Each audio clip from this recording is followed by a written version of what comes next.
Time to smash it up on Warchant TV. He's Irish O'Fell. My name is Tom Lang. Welcome to the Tuesday Smash. The Tuesday Smash here on Warchant TV, presented by State Farm agent Russ Voorhis on a Tuesday night in which Florida State fans aren't ducking their heads underneath their shoulder levels and waiting to hear from some of their hated rivals. We escaped one and all here in Tallahassee, in the Florida State nation at large. We'll probably talk about that a little bit tonight.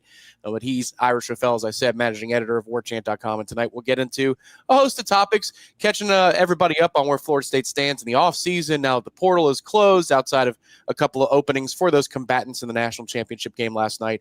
A couple of interesting storylines nationally with a certain quarterback in the ACC as well, and maybe there's some implications there. But first of all, Ira, I heard you on Seminole Headlines today. You enjoyed the game like a little kid last night, huh? I did, man. That was a lot of fun. I was fully invested. I was pleasantly surprised. Not surprised. I mean, I thought Indiana was really good. I thought they would have a good chance to win that game, but I was pleasantly surprised for them to have, the 10-point lead at halftime and just kind of be in control the whole game. I was a little bit worried it was going to slip away there at the end when they settled for the field goal, and Carson Beck got them to midfield, but then a lot of excitement when that pass got picked off. So sometimes I'm a countercultural guy, Ira. I live and die by the Skycast when we get to these big games and they give it a proper channel to it, just because I love the angle. Us kids that watch the game from the video game angle can just see it better. We grew up with Madden as kids, so that kind of high angle cam is more in our nature to watch the game. So I enjoy that. Also, the commentary is zilch. You're just hearing the sounds of the stands, like you're in the press box almost, which is very cool. But I'm wondering, in the moment that Siggs calls timeout in the second half, they got the 4th and 5. The kicker was on the field. The Skycast was late to it because they were showing the sidelines, and then they sweep it back over the field, and I see Mendoza out there. I go, oh, my God, how was it covered, and how did you consume that as somebody who's seen his fair share of fourth down decisions at Doak Campbell Stadium and other locations here the last few years under Mike? Yeah, it was so weird. It felt very un-Indiana-like, un-Signetti-like for them to have to call the timeout.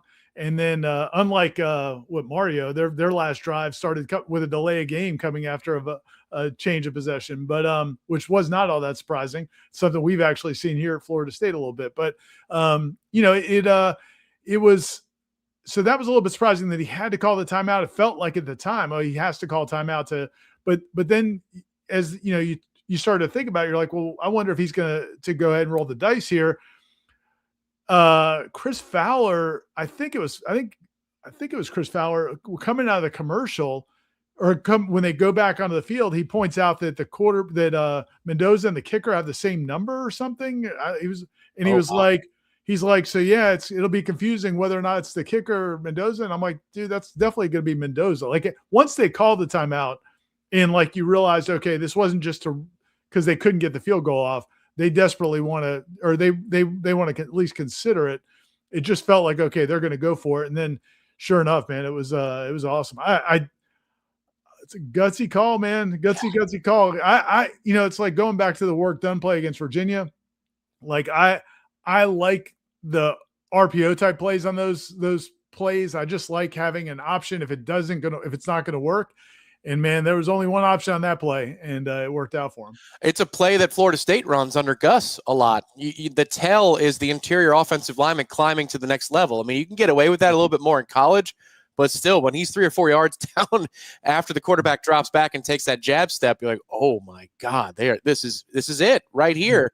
And it felt about a second and a half after the snap that thing was dead and buried. It would have been a gain of 2. It's Miami football. I thought there was robust discussion going on the Tribal Council as part of that game thread on the TC during the game, that it was just an awful timeout because he had already called one. They mismanaged the first half a little bit, where they didn't know what they wanted to do, whether they were trying to go for points or just run the clock out to end the first half. I thought, take the delay of game, Siggs, kick the field goal. Yeah. You're still well within range, and you burn your second timeout. Well, they made the most. They made the most out of that timeout, 100%. And it was a night where everybody's heart was in their throat after that false start later too. And then Beck does what Beck does. I know our colleague Dominic Robinson tweeted about that earlier today, that Beck threw against the strength of the formation that they've run all year and beaten teams up with all year. What are you pointing out over there? Or is that just Jane Newsom said in the chat that, and I didn't see this. I saw some of the post-game interviews, but I didn't see this. But she said that Cignetti said basically as they were lining up for the field goal, he just didn't feel like it was the right thing to do. Like it was almost like he initially just said, let's kick the field goal. But then once he thought about it, he was like, you know what, that's not what we should be doing here, which I'm glad he did. And that's also the thing we were talking about a little bit on headlines today. That's a decision you make as Indiana in 2026 when you've never won a national title. I do wonder, like, once you've had success and like, say you're Georgia, say you're Kirby, and you've already won a couple national titles, I do think that changes your perspective. I feel like Cignetti's playing with house money in that situation. It was definitely the right call, but I could see if somebody didn't have, somebody else felt like they had more to lose, they might be more willing to settle for the field goal. Well, yeah, we talked about it in the bonus hour today too. I thought I'm a little bit more aggressive than the average guy. However, in that moment, I think 2 threes is good enough. You're just thinking about score situation. It wouldn't have ended up being good enough because Indiana ended up scoring again. They kick another field goal, and Miami damn near wins the game at 27-21. But just time score situation, it felt like if you can get 6 more points to push the current advantage that you have right now on the board to 9, I don't know that Miami's going to score twice. But he read it well, Ira, because Miami had figured out that Indiana defense for the most part in the second half. Once Fletcher scored that 50-plus yard run, that's just a classic game. And what is really great about what we saw last night is what we've lost in college football, which is just watch a game. A game's awesome. We get to talk about it, laugh about it, share our feelings about it, and that's it. You don't have to worry about the NIL or the transfer portal or the grand implications or conference superiority. You just watch a game and enjoy it. It was very nice to get that for a few hours last night. It was a reminder of what college football can be, all the best parts of it.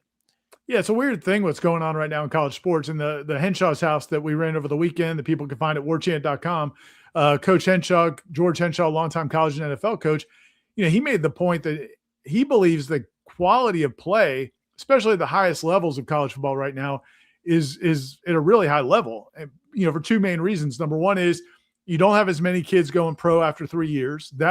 We've seen so many guys through the years jump to the NFL after 3 years when they're really not ready, but because, hey, I want to go make money and I need to make money. Well, now they can make plenty of money in college. So you have players staying in. I mean, the Messidor kid is like in his 6th or 7th year of college football. Like you're keeping some guys longer, so you're getting that bump in quality of play. And the other one is, the transfer portal. We can complain about how it hurts rosters, but it also helps individual players maximize their ability, because there are players in the old system that would languish on your bench for 2 or 3 or 4 years. Sometimes guys would never really get an opportunity in college football to be what they could be, but then make it to the NFL and then all of a sudden flourish because now they're finally getting that opportunity. So I think there's something to be said for that. I don't think it's good for the sport. I think it's made it much less enjoyable for the fans, the roster building, the continuity and all that. But I think you can make a case that sometimes we're seeing some higher level football because you do have these guys in the game longer and you have a more just kind of a leveling out of the talent to more college football teams. Yeah, you can dare to dream, not quite on the NFL level. But where was Indiana 2 years ago? Where are they now? I mean, that's almost an NFL-like feeling for a fan base that you're never that far away. You got to bring some money to the party, though, to be able to do that. I'm going to ask you just about what you saw last night as it relates to Florida State in a moment. But our sponsor tonight, as always, is State Farm agent Russ Forrest. He covers you in 3 different states in the Warchant footprint: Florida, Georgia, Alabama. He's got brick and mortar operations on the East Coast of the state. First-class insurance experience. I've bundled with him for the abode here, the penthouse in downtown Tallahassee, the automobile that I have. I bundled with State Farm agent Russ Forrest. Ira has bent his ear, not just to talk Florida State sports and hear perhaps some kibitzing about Florida State sports from State Farm agent Russ Forrest, who supports Florida State in every facet that he possibly can. But also, Ira, when you have insurance questions, he's a great guy and he's got a great staff to ask about expertise, because sometimes they know the right answer isn't necessarily them, but you're going to get a straight answer on what you should be looking for with each of your policies. Yeah, and a lot of it's just just smart business practices. He understands that they're providing a service for people. And so he's very good at providing information, and he holds his staff to a high standard when it comes to doing the same. So yeah, if you reach out to Russ and his staff at russvorhis.com, you can get all the information. You can get estimates. You can also talk to them in person, as you said, over there in Jacksonville, or on the phone. And huge Nole fan, big supporter of FSU athletics. And if you do call or reach out to him, please mention you heard about him on the Smash and Warchant, because he loves to help other Noles. So I wanted to ask about last night's game. Pick any facet you want from either team, Indiana or Miami. If there's one thing you saw last night as you were enjoying the game like a good old-fashioned fan that you want Florida State to have next year when you're covering the team and you're in the press box, what is something you saw last night you say, man, if they could have that, that would make this a whole lot more fun? I mean, that could be a long list, buddy. It could be. That's what I'm saying. Pick one. we go through a list of. Now we learn a little bit more about you and what you like as a football consumer. Yeah, what do you think? I liked the way Indiana plays defense. And the two things I think that stand out is, one, the way. First of all, the gang tackling, but the shirt tackling, it seemed to me, I'm not an expert on football fundamentals, but I felt like at least the results were there. They don't miss a lot of tackles. They don't go for kill shots. They're just trying to get guys on the ground and live to play another down. They did a really good job, just understanding down and distance, understanding what they're trying to accomplish on plays. They seemed really well coached defensively. And then on the other side of it, not the other side of it, but kind of intertwined with that, is how they work together. You just saw so many cases where, when they were on their stunts and different things where, they understand what they're trying to accomplish. And it's not guys just running around full speed. There are times, when you see average to below average football teams, like the one we've covered for most of the last 2 years, is even when you see effort, sometimes it doesn't look like maybe they know exactly what they're doing. Thinking of the plays where you've got linebackers who are supposed to be spying the quarterback, and they get caught up in the wash in the middle, like things, even if they're playing hard, sometimes not understanding what they're doing. I thought all that stuff was really impressive, because Miami's got some incredible weapons. Think about Malachi Toney it's just an incredible player, and they bottled him up, for the most part. I mean, they did a great job. So many one-on-one tackles on him. Just really impressive by how coordinated and how sure that defense is. I would say I would agree. Well, first, Jane says special teams, and then understood. Fantastic. Justin says Indiana's culture, speaking to what you're speaking to, which is it's as 11. 11 is one. You can get that sense. Defensive line and offensive line, says Rodney Trice. You saw that a lot last night. Both offensive lines committing to the run, key situations. In that second half, as Miami made some adjustments defensively, Indiana needed to run the ball with more consistency, and they were able to enough. They were able to run the ball straight ahead, which was great to see. Yeah, I just watching that game last night and seeing how prepared Indiana was defensively. The one good thing about so many playoff games now is you really do get a sense of an individual team's identity and their strengths and their weaknesses. For Florida State fans, we watched the Miami game, so we know who Malachi Toney is, and we know what their offense is all about. But when you see them play A&M and Ohio State and Ole Miss, and they get to this point, you realize some things are very, very hard to stop. And Ira last night, great point. Malachi Toney, the bubble screens, those quick throws, that is real from the bunch formation. That's really tough to stop. Indiana did have a plan for it. And it wasn't until the second half that Miami was able to adjust, and adjust they did. But you saw preparation to take away an opponent's specific strength. Indiana's defensive coordinator is one of the guys that shines for me in last night's performance. I think that dude, I couldn't even tell you his name right now, but I know that dude could be hired in the next coaching cycle, because what they've done with not a bunch of 4 and 5 stars, but what they've done is turn themselves into an absolute machine that is physical, is nasty, and they have a clue. They look prepared before the snap. Oh, we lost your mic. We lost your mic. Sorry. Sorry about that. You can tell how much they value him, because I think they gave him like a $3 million a year contract. I mean, they just bumped him. Both coordinators that have both been with Cignetti since back he was at IU, Pennsylvania. They're both very well compensated right now. And I think the defensive coordinator, is up to like $3 million a year or something like that. And when you hear Cignetti talk about him, he's always like, yeah, man, I don't really even talk to him. Like we talk about what we're going to do, and then I let him go do it, and he does a great job of it. And the other thing, like the thing about Tony is, and we saw it in the Florida State game. Well, we saw what happens if you don't do it. Like, and we saw in the one play last night what happens if you don't do it. Like, if you don't get him right after the catch, and he gets to start moving around in space, man, you're gonna have a hard time getting him back wrangled up, because he just, not only, he's kind of, to me, he's got like Travis Hunter's ability to just the spatial awareness, that extra gear, understanding angles, just a badass. And Tony is that, man. I do think Miami's going to take a step back, man. They lose a ton from this team, and I don't think you can replace. They've recruited well, but you can't really replace what they had at Bain and Messidor, I don't think. And the Moten kid, we'll see what he does, but he was a beast. Wow. I think they're going to take a step back. But man, seeing Tony for the next couple of years does not sound like a lot of fun. No, and one of the key plays of the night was 2 plays before the block punt, and this is the bubble screen to the left. And they fake the bubble, and they're going to throw a little, not a seam, but like a little hitch on the second level. It's like a fake block, and the guy turns around. Indiana's linebacker, number 46, doesn't bite on the bubble to Tony, which everybody you would think would, because you're afraid of him. You don't want to give him time and space, but preparation meets application skills. And he bats the pass down. They set up a 3rd and 6 or 3rd and 7. They don't convert. Miami does not, and then you block the punt. But that's the hidden play of the drive. It's just those little things add up, and I hope that we see a lot more of that for Florida State this upcoming year. One more national storyline before we get into Florida State and portal stuff and some questions that y'all have for us. It's Ira and I for the whole hour tonight. We're taking you right up to Florida State basketball at the top of the hour at the Watsco Center, where Florida State fans can walk in a little bit easier. It's a little bit nicer of an experience for the road fans. It's not going to be perfectly pleasant, because we'll see how the game goes. Could have been worse walking into that building wearing Florida State gear tonight, sir.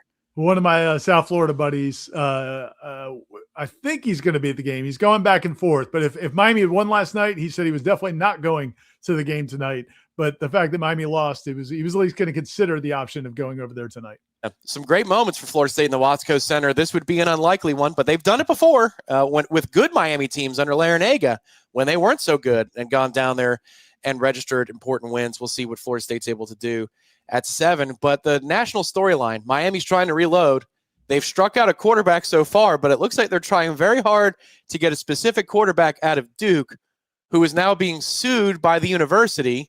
Not just, at rev share stuff. They're talking name, image, and likeness in North Carolina State Court. We know about these courts. Florida State was waging war in these courts in the state of North Carolina. Now Duke's best and brightest legal firms are attacking Darian Mensah and trying to block him from being able to go to Miami. Fascinating story, Ira. I thought the Washington situation was going to be the one that might test how enforceable rev share deals and NIL deals are. It looks like maybe, unless Mensah backs down, Duke might be the all-important test case for the system as we have it right now. Yeah, I really have no idea. Obviously, I'm no legal expertise here on this show, and I don't know how it's going to play out. But yeah, man, to make that effort, because we've seen it over the last few years since the NIL became a thing, and now revenue sharing, that there are so many times where another case involving Miami, when they took that cornerback, was Lucas from Wisconsin. Yep. There was Wisconsin fought that, and people were like, oh, I can't believe they're fighting that. And then even to the situation this year with Florida State with their buyout language, the offset language for buyouts of these contracts, there was a little bit of concern from some people at Florida State is how's that going to look? How's that going to be perceived if Florida State says, no, we're holding you to these buyouts because we signed a contract? There's always been kind of an uneasiness from schools about trying to lock guys down or hold them to deals. So Duke not only is trying to do that, but they went to filing the lawsuit. So they must at least believe they've got a shot. And I don't know whether or not they do. I don't know how it's going to play out. You'll see people on social media say that there's no chance, and you'll see other people say, oh, there's a contract there. So we'll see how it plays out, but it's a real thing. And man, I don't know what the chance is that Miami doesn't get Mensah to enroll, but if they can't get him, that would be fascinating because, and he's a nice player, but I think they've got so much they have to replace. I still think they're going to take a step back, but they're a whole lot different, I think, with him than without him. Fascinating is one word. Fantastic is another word. If they can't land them, it's something we'll be watching because it'll have far-reaching implications, not just in those two specific markets, but for the next negotiating cycle. Hell, maybe even the period in between. It might render some things moot. Wes asks in the chat, because Florida State is now wrapped up for the most part. There might be some odds and ends finishing in the portal here. But as far as a question, what is y'all's grade for what we got from the portal to this point? You've covered this a lot, Ira, obviously. A lot of stories you've written, a lot of stories you've edited, a lot of back and forth with members of the staff being there on campus. What do you think so far about those additions that Florida State has? And they've rolled out those announcements officially on their own social media the last week. Yeah, I think the additions are nice. I think there's some that are really nice. I mean, I really like the running back, Wisner from Trey Wisner from Texas. I like him a lot. I like the tight end. I feel like he's a probably pretty suitable replacement for what you're losing in Randy Pittman. I like, from everything we can tell, the offensive line looks like it'll be a solid group. I like some some of the DBs they brought in look promising. So I like some pieces. But I think, to me, the story isn't just that. It's the combination of that and the retention. I mean, I think from a retention standpoint, I'm going to go ahead and say it's better than I expected. I especially as things unfolded. There was a point in time, I don't know where you were on New Year's Eve, but I was up in Atlanta. We were up in Helen, Georgia, the day of the New Year's Eve. We were visiting friends in Atlanta for New Year's, but then we went over to Helen, Georgia to kind of do the sightseeing stuff. And that was, I think, when Rawls went in the portal. And we knew the Twins were probably going to at least go down that road at some point. I think Barker had gone in the portal. Like, there was a lot of stuff trending, in a bad way. And I remember when we did the smash in early January, I mean, I just remember saying basically all you can do at this point, because it looked bleak, all you can do at this point is just hope for the best and see what it looks like when it's over, because a lot of this is negotiations. And at the end of the day, man, I mean, they lost a few players that you really want to keep, but all things considered, I think the retention efforts combined with what they got out of the portal, I feel decent about it. I'm not doing cartwheels, but I feel pretty decent about it. And I didn't know if I felt that way a couple weeks ago. It was trending D-F. I think it might have gotten to C+, B-, maybe B if you really want to argue very hard. Yeah. It could be a B. Yeah, it could be a B. Well, yeah. And it'll B-. Yeah. They're ACC competitive, and it looked, which, small bar, but they have not been ACC competitive the last couple of years.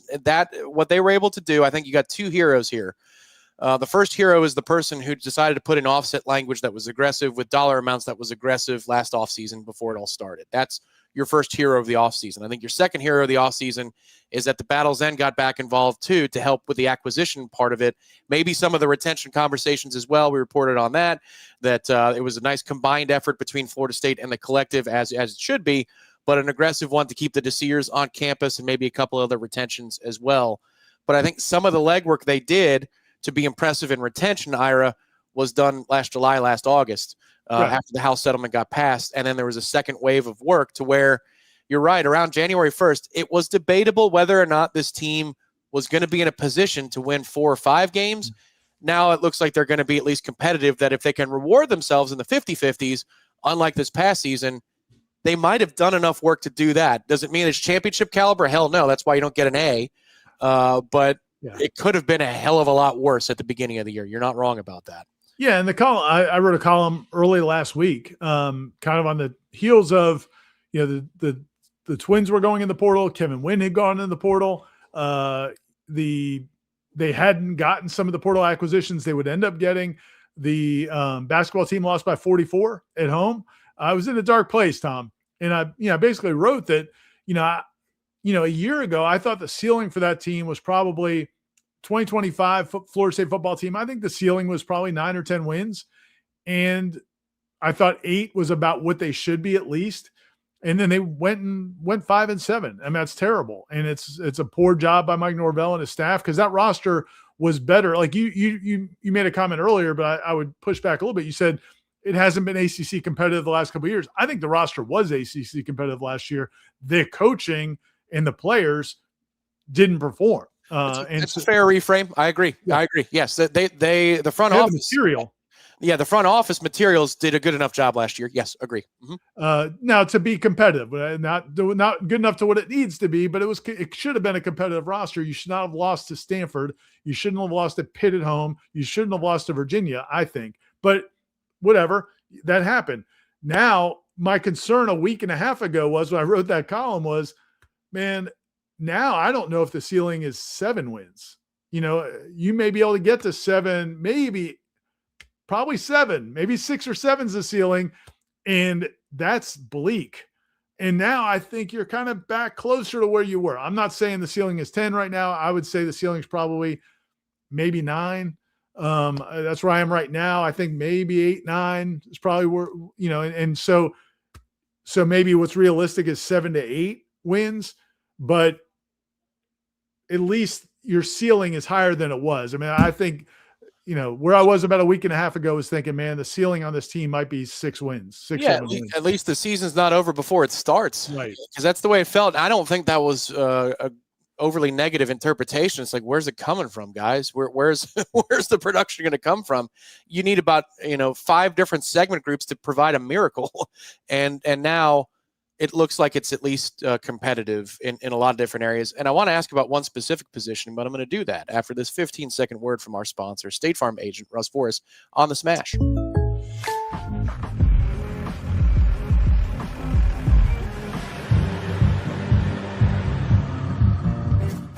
Contact Russ Forrest for an auto quote today.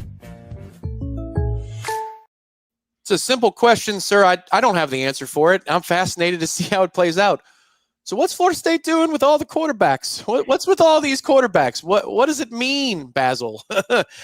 Because they just brought in another JUCO quarterback, number 1 in the country, according to On3, and Malachi Marshall. He committed over the weekend. I looked at some of his highlight film. He's got a cannon. What do you make of what Florida State has done with Ashton Daniels and then bringing in the kid from Lafayette, Dean DeNoble, and now Malachi Marshall to go along with Kevin Sperry? Obviously, Jaden O'Neal is a freshman on campus, but he had surgery, so he won't be in the mix this year. Also, it's his true freshman season. But any thought about where the quarterback room stands right now? Because that's fascinating to me that they kept on taking. Yeah, it is interesting. I mean, I think I'm curious if they would have done the junior college, if they would have brought in Marshall, if he definitely only had 2 years to play, or he only had 1 or 2 years to play, and he was going to be here in the spring. The fact that he's not going to be here till the summer, like you could see a scenario where, okay, this is going to be a 2027 thing with him. I mean, now maybe he is lights out when he gets here in the summer and he's ready to play right away and he gets in the mix. That could happen. But you kind of you could see a scenario where it's more like, okay, let's get him in here in the summer, and then he's going to be really making a run for it in 2027.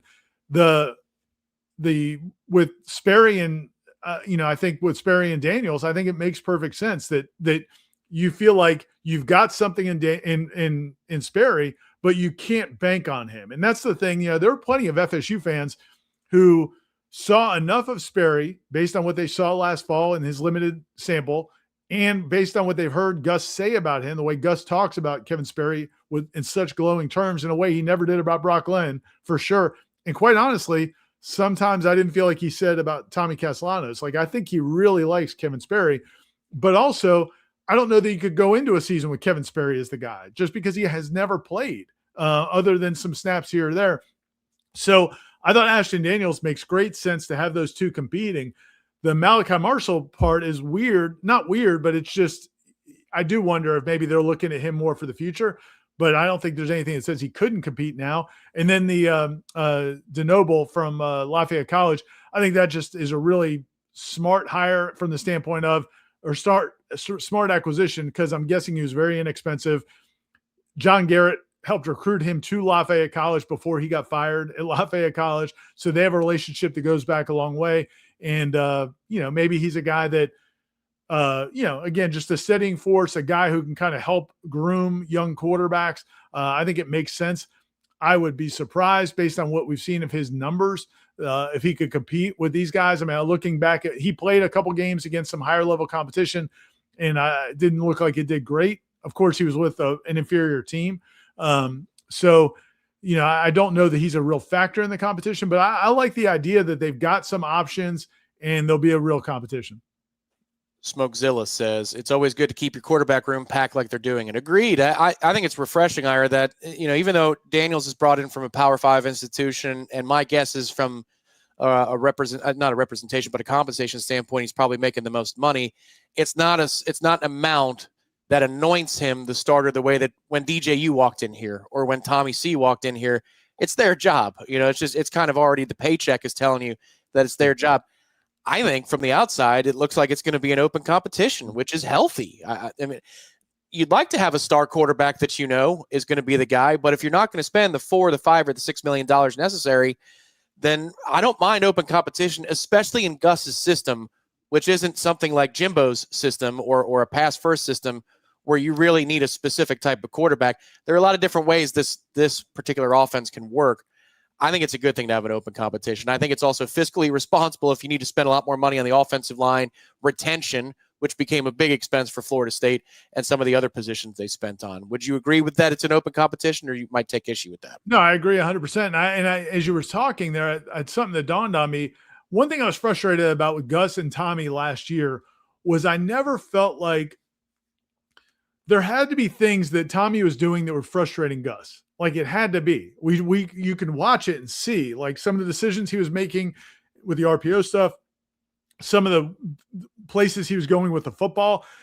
Like it was clear that he was not executing what was either called or what the idea of the play was going to be at times. It had to be. There's just no way that wasn't the case.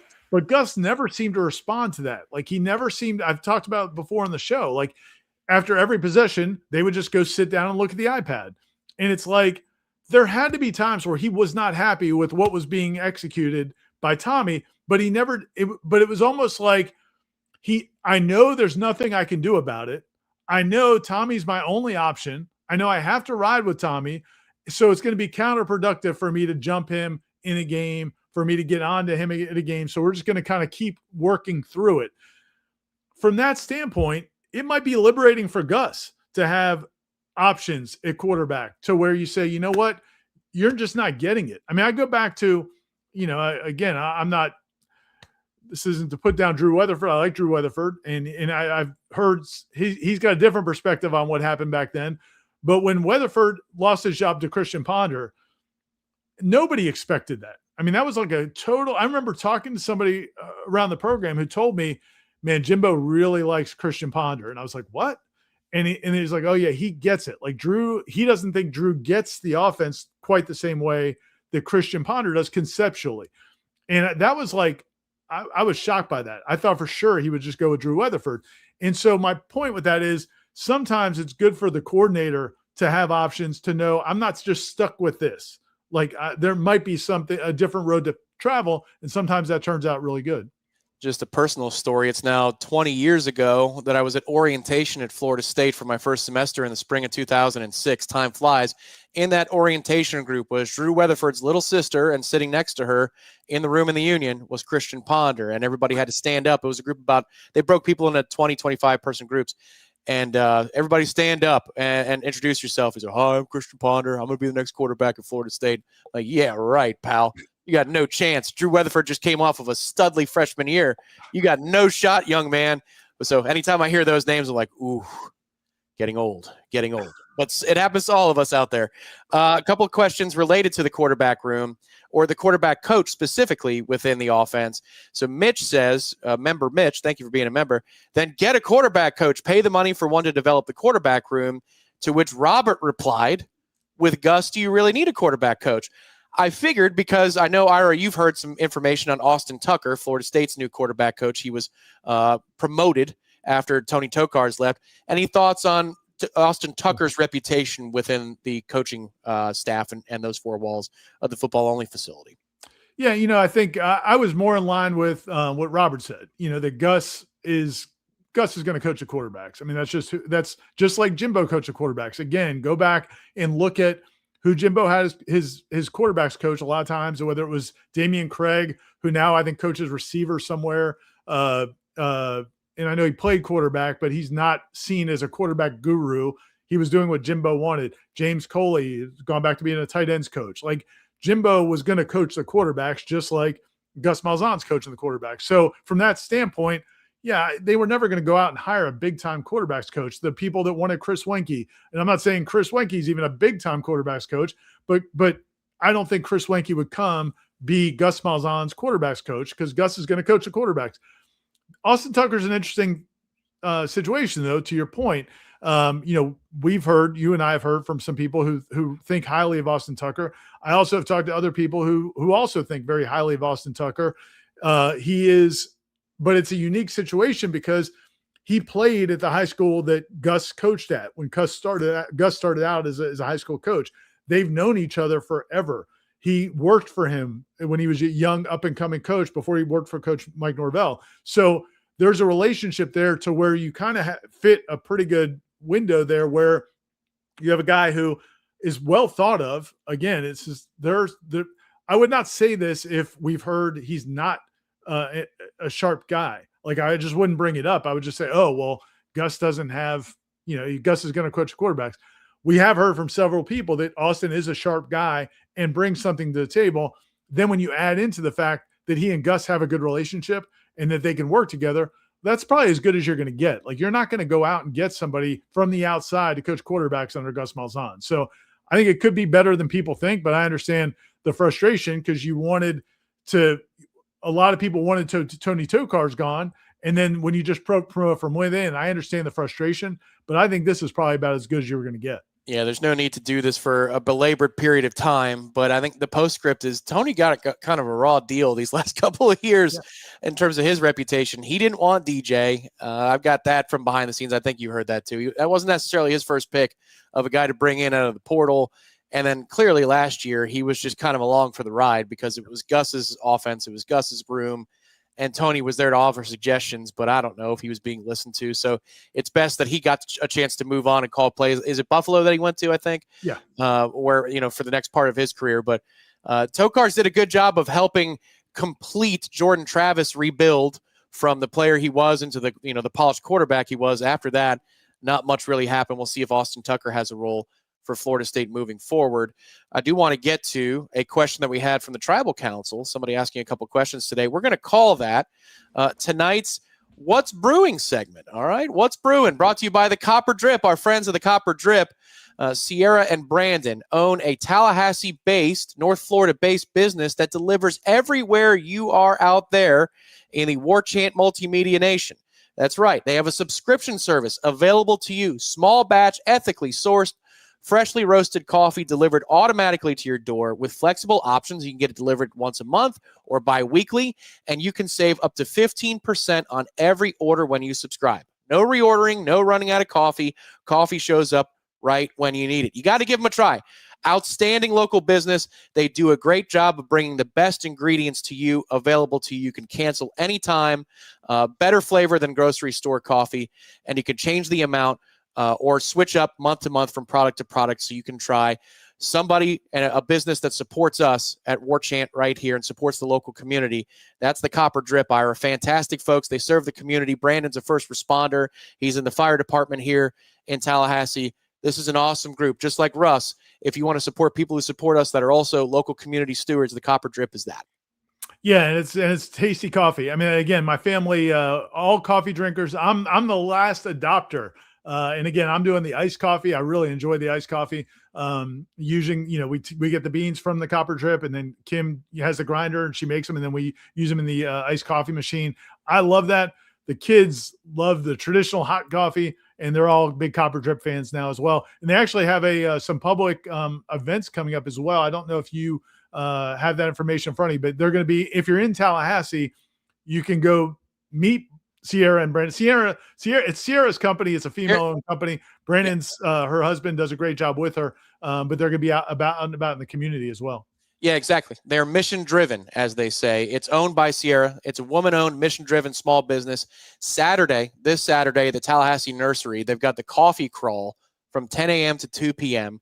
Copper Drip is going to be there. Try out their fantastic product if you like them, and you want to order, use the subscription service. Thecopperdrip.com is the website. Use code MSMASH15 to save 15% off of your order. We would very much appreciate it if you support those who support us right here at Warchant the Monday Smash. And if you see them around town, tell them that you saw them on Warchant TV. Here's the question from the Tribal Council. This is a new subscriber. We want to thank not your typical Nole. Thank you very much for subscribing to warchant.com. Who says, I really appreciate your coverage of FSU athletics. I've been listening to the crew for about a year or so. I would love to ask the guys 2 questions that have been bothering me since the completion of the season. Number 1, how do you think the season changes if they go for 2 and are successful at UVA after the Pittman catch in the corner of the end zone? One of the great catches across football this season. Strong hands. They had the momentum and a tired defense on the field. So we'll start with that. You were in the building that night personally, Ira. What do you think? If they go for 2 there, would you have second guessed it? And if they're successful, how would you answer his question too? Yeah, no, I definitely think it should have been strongly considered. And I was a little disappointed. I think when we talked to Gus on that Sunday or Monday, whatever it was after that game, and he said that it really wasn't discussed.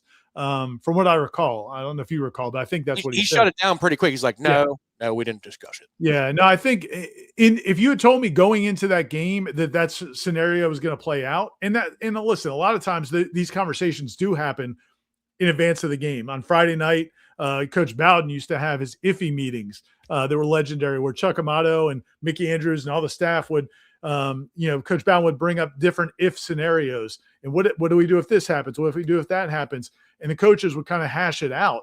And Chuck Amato famously was the kind of the devil's advocate. He would throw more wrinkles in and challenge people and sometimes drive people crazy. But that's where a lot of times those decisions are made. If you had asked me on Friday night what to do in that situation, I probably would have said, yeah, kick the extra point, go to overtime. You got a better team than Virginia.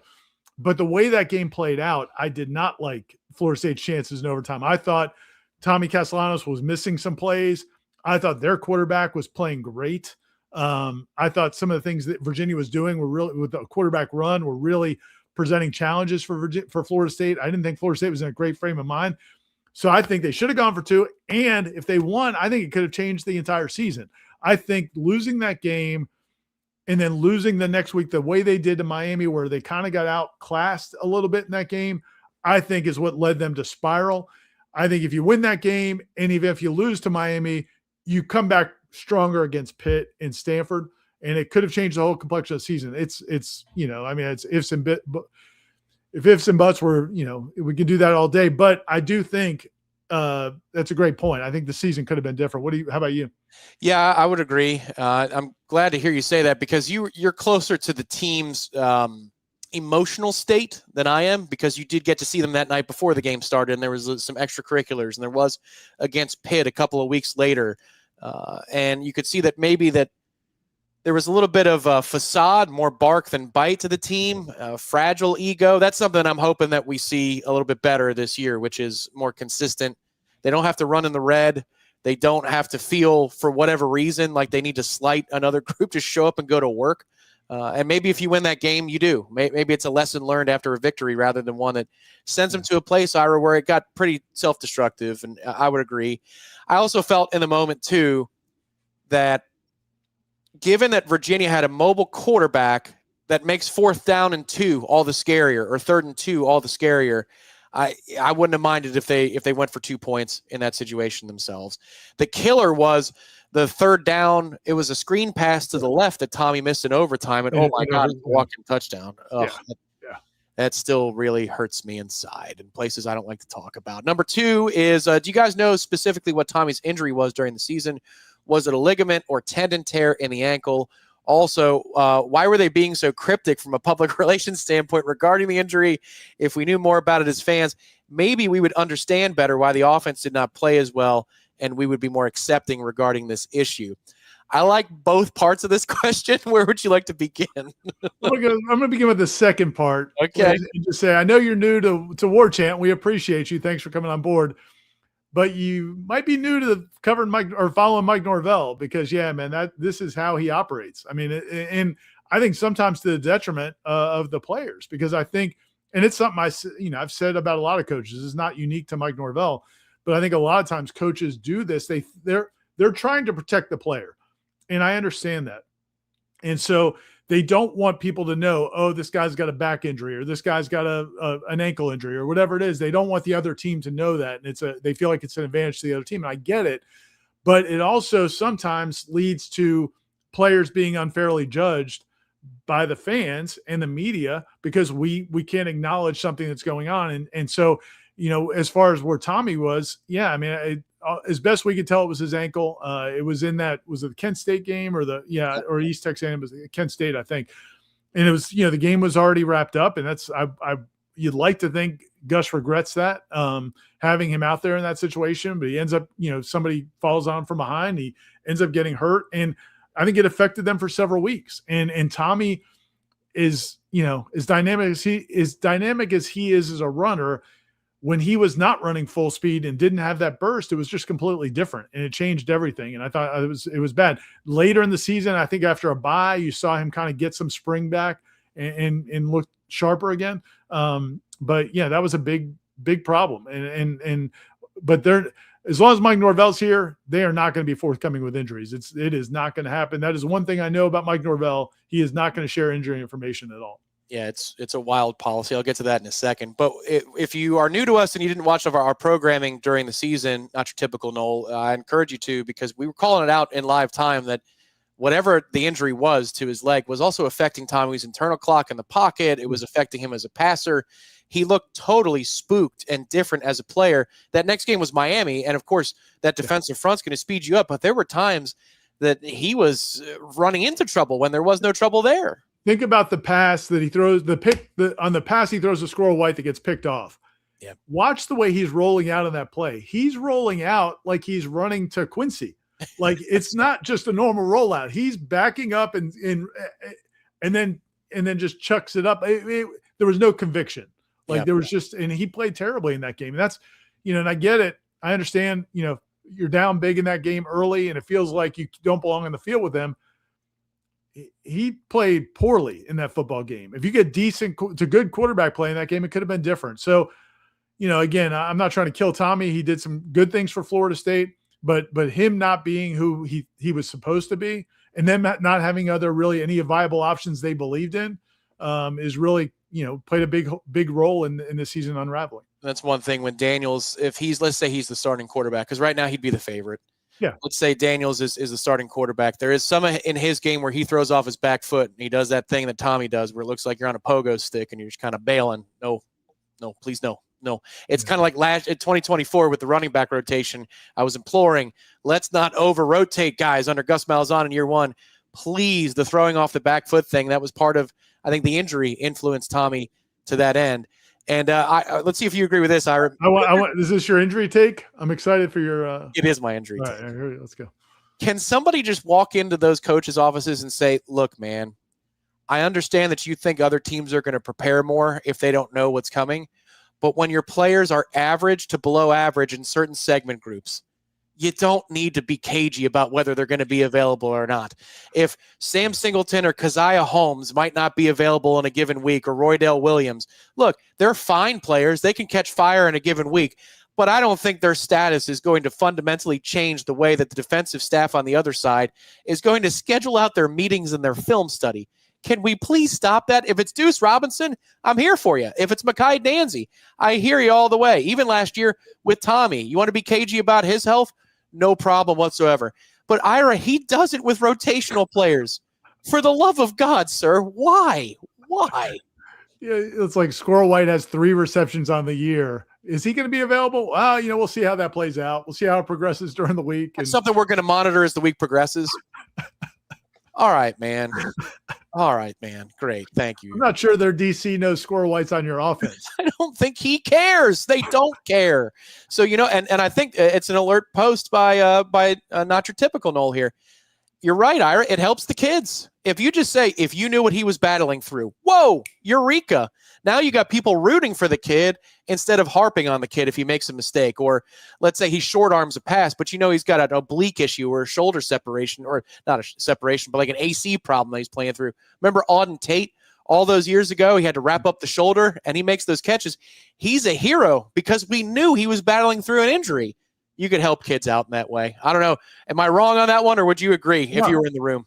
No, I think you're right. On the position players where they're not marquee players. I get it on quarterback, kind of the just a story we can share now. It's 15 years later, but the maddest, I think Jimbo Fisher that I know got mad at the media was Jim Lamar and I were at the Democrat, and Jim reported that Christian Ponder was not going to start not going to play in the ACC championship game against Virginia Tech? Virginia Virginia Tech. Tech. Oh, I remember that was Friday night, Saturday morning. Oh yeah. Yeah. And so Jim Lamar finally reported it, and everybody kind of knew it. Like during that week, I think it was during that week, Burt Reed made a comment basically about how Christian wasn't really practicing. Everybody knew it, but it hadn't been officially reported that he's not going to play. And Jim Lamar, remember, I don't know if you remember, were you at that game? Did you go cover that game? Ira.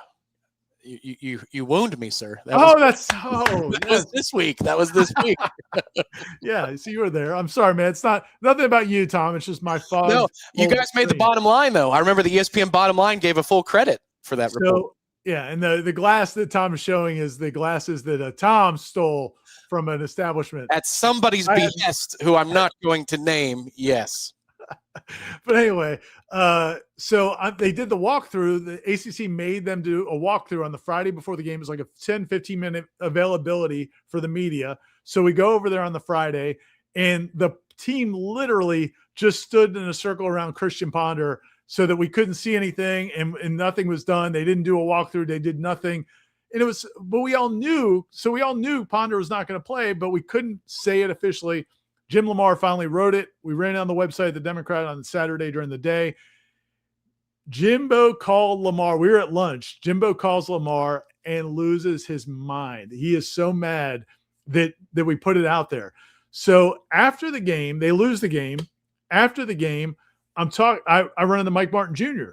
And Mike Martin Jr. is yelling at me about it because at the time he and Jimbo were so tight. I forgot about this part of it. Yes. And Meat was so pissed off. We're going to the press conference, and Meat is so mad. And I said, and I'm like, Meat, he's like, I just don't understand why you guys would do that. And I said, Meat, I understand where you're coming from, but what really changed? Like EJ, it's not like EJ played bad. EJ wasn't the reason you guys lost that game. They didn't scheme up for EJ in those 3 hours before it was reported in the game. And you guys lost because you couldn't stop Tyrod Taylor. Like your defense couldn't get stops. That's why you guys lost the game.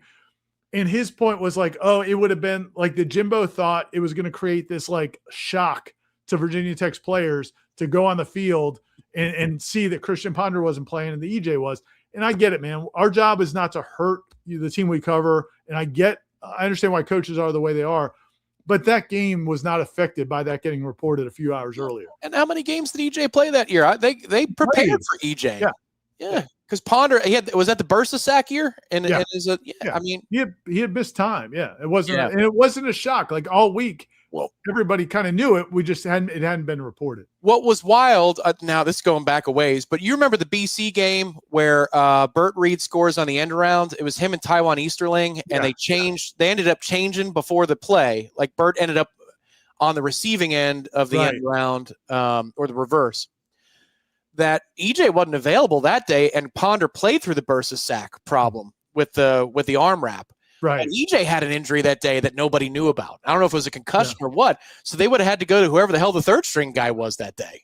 Yeah, and Ponder's elbow was gross. I mean, it was bad. But to your point though, I just thought that story came to mind. But yeah, it's when it's a second team defensive end. I mean, like, what are we doing here? Like it's and also maybe at the end of the year, come clean with the injury information. If you're not going to at least do it at some point. And let people know. That's one of the great things, one of the great traditions in the hockey playoffs is when a team is eliminated, the general manager or the coach will say the day after during exit interviews, okay, so this guy had a broken fibula and he's been playing on it for the last 3 weeks. This guy had 3 broken ribs and a broken wrist. That's why he played like crap for the last 3 weeks, but we needed him out there. And there's just a list and you go, oh my God. It's one of the silver linings when your team gets eliminated. You're like, how hurt were they? Because this happened, that happened. It would be something that, you're right, it turns into a positive. You end up championing these guys for how tough they are rather than calling the names and not realizing what exactly they're playing through. So hopefully in 2026, that's a New Year's resolution for the Florida State coaching staff, that they nail that down, get a little bit better. But thank you to Not Your Typical Nole for that engagement question. It really led to some good discussion here. If you're a member on warchant.com, flag us at the Smash and for questions in coming weeks, and we might have a discussion with your contribution as well. We appreciate everybody behind the scenes. Before we sign off tonight, very quickly, Florida State Hoops is tipping off shortly in the Watsco Center. Ira, you were in the building on Saturday. That's a heartbreaker, and a game in which Florida State holds for much of the night a distinct advantage on the boards. That ain't going to happen many more times this season. Ouch, man. What did you see, and what do you think about tonight? Are you kind of looking around the corner nervously to see what they're going to do tonight on the road in Miami? Yeah, I mean, I do not have high expectations for them in this game against Miami. Miami's very good. They've done a really good job with the transfer portal. They got big-time players. They have a much bigger NIL budget. I mean, it's just no secret. Not to the level of football, but they've got a big-time NIL budget. I mean, Trey Donaldson was one of the top guards on the market. They got the forward from Indiana. I mean, they've got some really nice players. And, I think the fact that they're coming off a loss, they lost the other night at Clemson. Florida State has not played well on the road. I just think everything points to Miami having their way with this one. But it was encouraging the way Florida State rebounded in that game. That was, I think the thing we've been talking about in some of their blowout losses was, yeah, you may not be the most talented team. Yeah, maybe you're not going to have the best night shooting all the time, but you can defend and you can rebound. Like, you can give effort in those areas. And they did that both on Saturday. They did some really good things until down the stretch. Their defense and rebounding faltered. But, I'd like to see them at least. I mean, listen, they beat Miami. FSU's beat Miami 14 out of the last 15 times they played. That's incredible. They've won 5 straight in the series. And like you said, sometimes when Larinaga had good teams, the game where Matthew Cleveland hits the prayer to beat them, that Florida State was not a good basketball team. I'll never forget. I was in the most random spot for that. I was in a drive-through line at the Panera Bread getting chicken soup for somebody who was sick. and I'm watching. I'm like, oh my God, what the hell just happened? And the person in the who was giving me the soup, what happened? Look, Cleveland hit this thing. It was a total modern 21st century moment. Yeah, and weren't they down? They were down like 20 or something. Oh, yes, they were. There were celebrations. People were live tweeting. I think Ruiz was live tweeting about us getting our ass kicked. It was a delicious comeback. It was fantastic. Yeah. So it's not out of the realm of possibility. But yeah, I think this is going to be a tough night for the Noles. We'll see what they can do. And then they've got to go to SMU this weekend. So yeah, that's why that Wake Forest game was so disappointing, because that was really a good chance. You're getting not one of the better teams in the conference at home. You played pretty well in certain areas. You had a 9-point lead with like 4.5, 5 minutes to go. And you kind of squandered it. Well, you didn't you squandered it. And so that's frustrating, because I think these next two games are going to be tough to pull off wins. The last 2 games, the transition defense has been tough. Am I playing your music? Are we hitting one more thing here tonight? Yeah, I got one more thing. All right.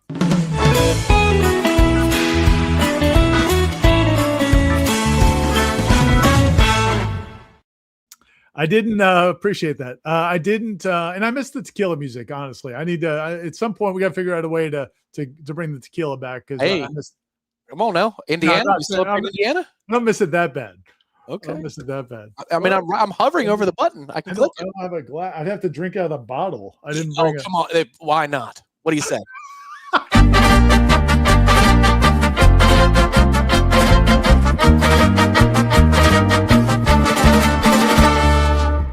All right, I'm going to drink. Hey, look at you. I'm going to drink some of my Battle's End Cambio tequila in honor of the Battle's End, the work they did, keeping the Desir twins. They did some heavy lifting on that one. Yeah, yes. A lot of work. This one's to you, Ingram, and to the Battle's End. I'm gonna drink out of the bottle. You're drinking out of the bottle too? Little distiller's edition. This is sacrilege, but we're doing it. Let's make it happen. Jesus, that's a swig.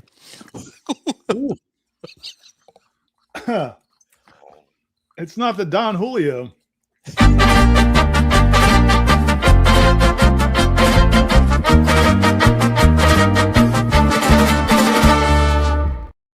What a bonus, everybody. What a bonus. Fantastic. Somebody in the chat, Robert said, I never saw that coming. But I did want to give a shout out to Matt and Nick. Well, shout out to Nick for stepping up big this past weekend, covering recruiting stuff. Matt was out of town at the wedding, and Matt actually has some more recruiting coverage coming on the website. There's a story I'll be posting here shortly, kind of on some, a few players that Florida State might be leading for in the recruiting process. I know high school recruiting is not what it used to be, but Florida State is it's a new staff. They're, this is the time of year where they're kind of setting the groundwork for this recruiting class, and got some news on that. So check out warchant.com. We got plenty of portals winding down, like you said, but there's plenty of recruiting coverage going on as well. Scotch and mucus ain't so good. I'm getting over something. That's not a good combination. Coming up this week on the channel too, in that ilk, the Warpath. Look for it on Thursday this week, everybody. The Warpath for recruiting coverage. You can get the latest from Matt and Nick on the channel. They're going to give you the broad view of what's going on, but if you want all the inside information, head over to the recruiting and portal board. I think it is now reverted back to the recruiting and portal board because the portal has now closed. $1 for your first 5 days over at warchant.com. If you have not signed up yet, head over to Warchant. $1 for your first 5 days. We would love to see you on the site and on those boards. And Florida man in Alabama says if FSU Hoops wins after some Irish shots, he's got to do a shot out of the bottle before every game. Yeah, man. If they win this game, I guarantee the next time we do a smash, I will be drinking out of the bottle. We also have some basketball programming coming up to the site as well that I think hopefully we'll have on the website maybe, or on YouTube by Thursday or Friday this week. And so keep an eye out for that. If you're into FSU basketball or basketball in general, you're going to want to keep an eye out for that. more programming is good, and that's why you sign up here at Warchant TV for absolutely free. Just hit the subscribe button, hit the like button underneath our video to give us some thanks and to help us find more Florida State fans who are looking for great coverage. That's what we provide at Warchant TV. Thanks to everybody who contributed to the conversation tonight. We very much appreciate it. Director Nick is driving from afar. He was interacting in the chat. Thanks to him for stopping by.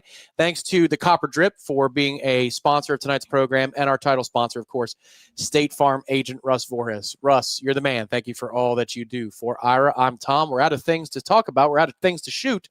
So we'll see you next time on Warchant TV, and stay tuned to the channel for Wake Up Warchant, Jeff Cameron Show, and the Warpath coming up later this week. Good night, everybody. Good night.